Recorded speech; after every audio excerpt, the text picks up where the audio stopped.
आरोप तो यह भी लगता है कि राम रहीम को पैरोल पर छुट्टी पाने के लिए पिछले साल नियम कानून में बदलाव किया गया।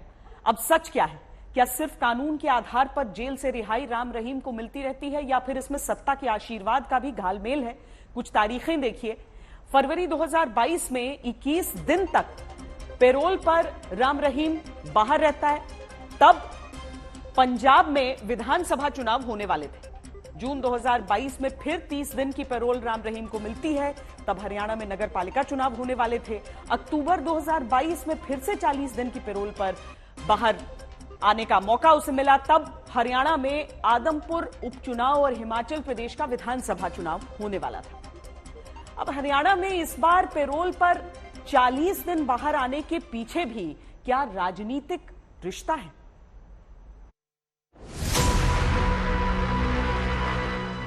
इस बार 40 दिन की पैरोल पर राम रहीम जब बाहर आया तब फरवरी में संत रविदास जयंती है।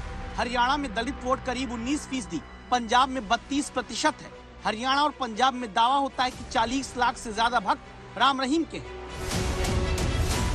इन सारे समीकरणों का क्या राम रहीम को बार बार मिलने वाली पैरोल और राजनीति से रिश्ता है?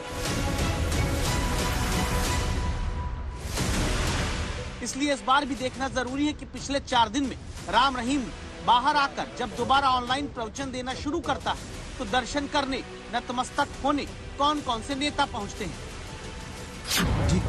हरियाणा के मुख्यमंत्री के ओएसडी श्री कृष्ण बेदी, बीजेपी के राज्यसभा सांसद कृष्णलाल पवार,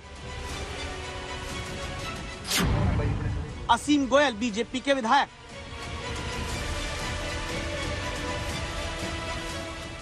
इनके अलावा राई से विधायक मोहनलाल, फरीदाबाद से विधायक सीमा त्रिखा, बीजेपी के पूर्व मंत्री मनीष ग्रोवर समेत कई जिलों के नगर परिषद चेयरमैन राम रहीम से आशीर्वाद लेने पहुंच गए। ये वो चेहरे हैं जो राम रहीम के इस बार पैरोल पर बाहर आने पर रेप हत्या के दोषी के आगे माथा टेक रहे हैं।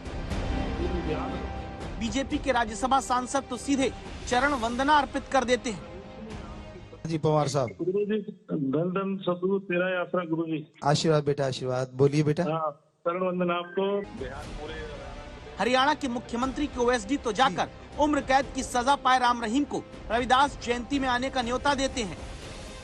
मुख्यमंत्री के ओएसडी श्री कृष्ण बेदी जी दोबारा से जुड़ चुके हैं। इनके साथ राज्यसभा के सांसद कृष्ण पवार जी भी हैं। जी कृष्ण बेदी जी बोलिए जी। जी सतगुरु तेरा यात्रा। आशीर्वाद बेटा, आशीर्वाद। आज स्वच्छता अभियान पूरे हरियाणा प्रदेश में, देश में चलाया आज जी। इसके लिए आपको बहुत बहुत बधाई। संत शिरोमणि रविदास जयंती हरियाणा सरकार इसको सेलिब्रेट कर रही है।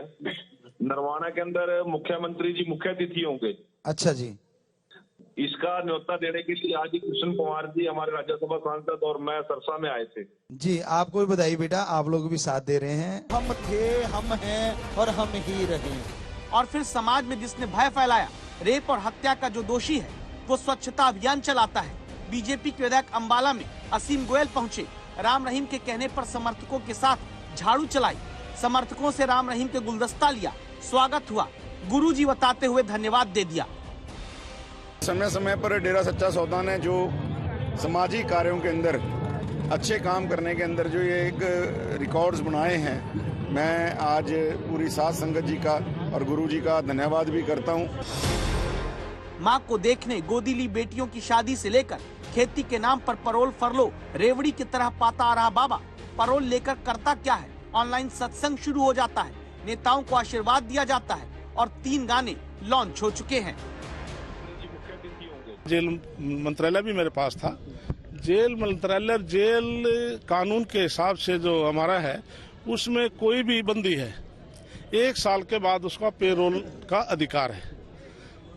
एक फर्स्ट पेरोल के बाद उसका कंडक्ट कैसा रहा, कोई ऐसा कोई बयान नहीं दिया और समय पर पेरोल काटने बाद जेल के अंदर चला गया है तो उसमें पेरोल मिलने से पहले जो जेल सुप्रिटेंडेंट होता है और रिकमेंड करता है तो उसमें पुलिस कमिश्नरी तो पूरी उसकी इंक्वायरी कराते हैं कि इनके पेरोल देने से बाहर आने से कोई विवाद नहीं है, इसलिए पेरोल का उनका अधिकार है, उनको ले सकते हैं। बहुत गलत गल की गई है। जिस इंसान दे ਉੱਤੇ ਰੇਪ ਦਾ ਕੇਸ ਹੈ, ਮਰਡਰ ਦਾ ਕੇਸ ਹੈ, ਉਹਨਾਂ ਨੂੰ ਪਰੋਲ ਦਿੱਤੀ ਜਾ ਰਹੀ ਹੈ।